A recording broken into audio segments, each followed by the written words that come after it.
Hey guys, let's unbox my Christmas gifts to myself. This is gift number 1 and I bought this at Trunc. In fairness, level up yung packaging nila since for this holiday season, they have this Happy Holidays wrapped sa shipping box. So when you receive it, parang gift ready na rin siya kaagad. So eto, let's open this up and see what's inside.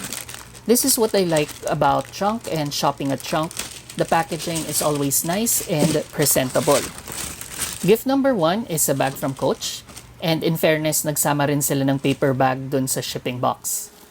I actually bought this during the 11/11 sale. So right before December and my Fukuoka trip siya dumating. I just kept it in the box para syempre sa Christmas ko na siya bubuksan. This bag is the Relay Tote and I've been eyeing this bag for quite some time already. And as a tote person, this was a perfect gift for myself. The bag is crafted from beautiful pebble leather, and we all know that Coach is really known for the quality of their leathers. What I like about this bag is this big white Coach since 1941 print, which is a nice contrast from the black leather and makes it stand out. Of course, it wouldn't be Coach without the iconic hang tag, and I like that it's a different colored leather. So, not sure if this color is called tan or luggage, basta yun. And nice then that the handles has the same color so it stands out from the bag. Structured din yung tote, and if you see, you have this contrast stitching on the sides.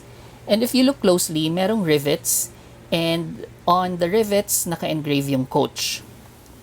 Walang print sa likod, and looking at the base of the handles here, you have this stitching for additional design element din. Let's check out the base, and here you have these metal studs on both ends to protect the bag. The bag is an open tote, but it does have a magnetic closure. For security, you have this zippered pocket inside to keep small items like your phone or some cash and cards. The pocket also has this monogram C print design, which I think adds style on the inside of the bag.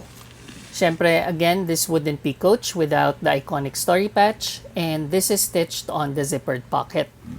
Almost unnoticeable, you have this small horse and carriage tag here on the inside as well.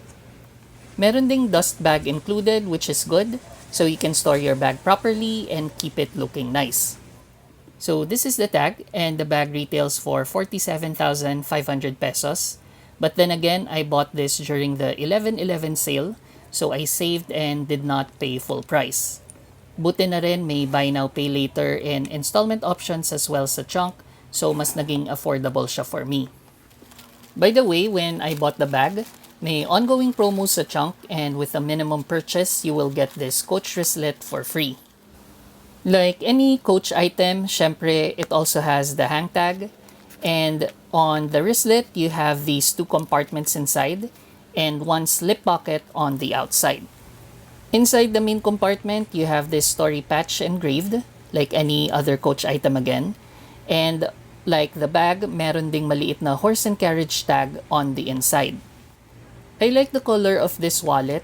Syempre, red is a lucky color. Plus, for practicality na rin, yung red color madaling makita inside your bag. I also like that it's a wristlet style and pwede ko siyang i-hang and secure sa handle ng bag.